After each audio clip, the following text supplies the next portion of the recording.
조금 전 검찰이 김의겸 전 의원을 재판에 넘겼는데요. 그 속보 내용부터 전해드리겠습니다. 김의겸 의원 불구속 기소됐습니다. 그리고 더 탐사라는 매체의 기자죠. 강진구 씨 등도 함께 지금 기소가 됐습니다. 김의겸 의원의 이 국정감사 발언은 면책 특권이 적용돼서 검찰의 송치가 안 됐었는데 이게요. 지금 다시 2년 만에 기소가 된 겁니다. 김의겸 그리고 더 탐사 허위 보도를 공모한 여부를 검찰이 수사해 왔는데 그 결과 재판에 넘기기로 한 겁니다. 송영훈 변호사님.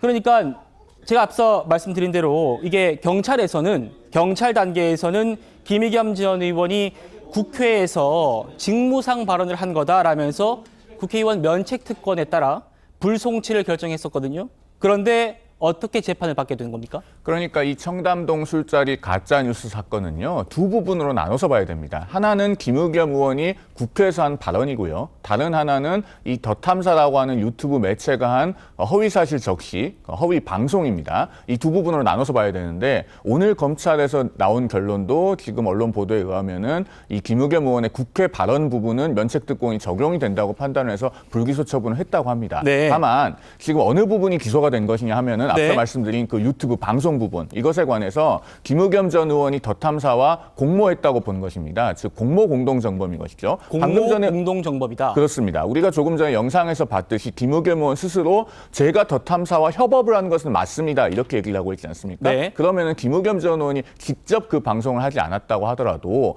공동 가공의 의사와 기능적 행위 지배라고 하는 요건이 충족되면 이게 공동정범이 성립을 합니다. 지금 이 논리에 따라서 검찰이 기소를 한 것으로 보이고요. 예. 김의겸 전 의원 본인이 국회에서 이미 불리한 진술을 한 셈이기 때문에 이것을 방어하려면 상당한 노력이 필요하지 않을까 하는 생각이 듭니다. 그렇군요. 그러니까 경찰은 불송치했는데 고소인인 한동훈 대표가 면책특권이라는 경찰에 이의 신청을 해가지고 결국 김의겸 전 의원이 검찰로 넘겨졌고 오늘 불구속 기소가 된 겁니다. 면책특권을 활용하려고 했지만 결과적으로는 실패한 셈이 된 거죠. 김 전 의원은요, 2달 전에 검찰 조사를 받으면서 이렇게 주장을 했었습니다. 보시죠. 한동훈의 검찰 남용이다. 그러니까 서초경찰서가 1년 동안 조사해서 무혐의로 불송치 결정을 냈는데 한동훈 당시 법무장관이 이의 신청을 해서 검찰로 사건이 넘어왔다. 그러니까 검찰을 지휘하는 법무부 장관이 검찰에다가 자기 사건을 넘긴 것이기 때문에 이건 권한 남용이라는 겁니다. 김영주 의원님 어떻게 들리십니까? 네.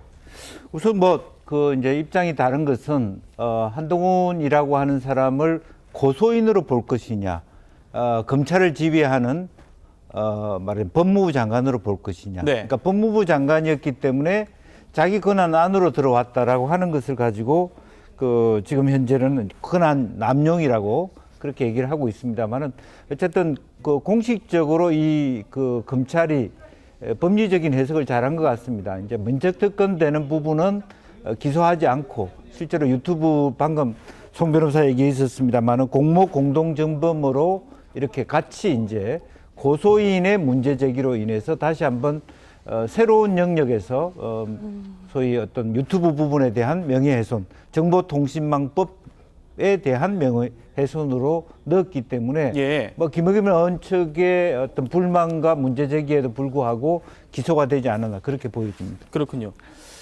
전희연 부원장님. 네. 검찰이요, 김의겸 전 의원과 함께 더 탐사 강진구 기자도 함께 재판에 넘겼습니다. 아까 송 대변인도 말씀 주셨습니다만 김의겸 의원 본인이 그렇게 얘기를 했어요? 더 탐사와 협업을 했다고요? 어떻습니까? 예, 근데 이게 이제 법적으로 협업이라는 의미야 우리가 일반적으로 의원실과 어떤 언론사, 유튜브가 협업한다는 의미를 어디까지로 봐야 될지는 조금 논란이 있을 수 있을 예. 것 같습니다.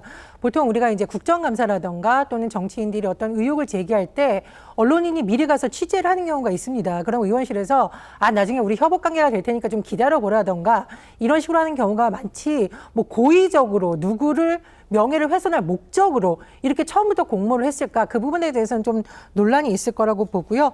그리고 다만 이게 법적인 걸 떠나서 김의겸 전 의원 입장에서는 굉장히 억울하다고 하는데 저도 이 부분은 정치적으로 좀 한번 생각해 봐야 될 것 같습니다. 네. 사실 법무부 장관 같은 경우에는 장관이기도 한 동시에 검찰의 어떤 수사의 중립성이라든가 독립성이라든가 정치적으로 의심받지 않도록 오히려 더 노력을 해야 되는 자리잖아요. 근데 마치 이 사건이 진행되는 과정을 보면 서초경찰서가 1년 동안 조사해서 무혐의로 불송치를 했는데 한동훈 당시 법무부 장관이 다시 이의 신청을 해서 검찰로 사건이 넘어왔다.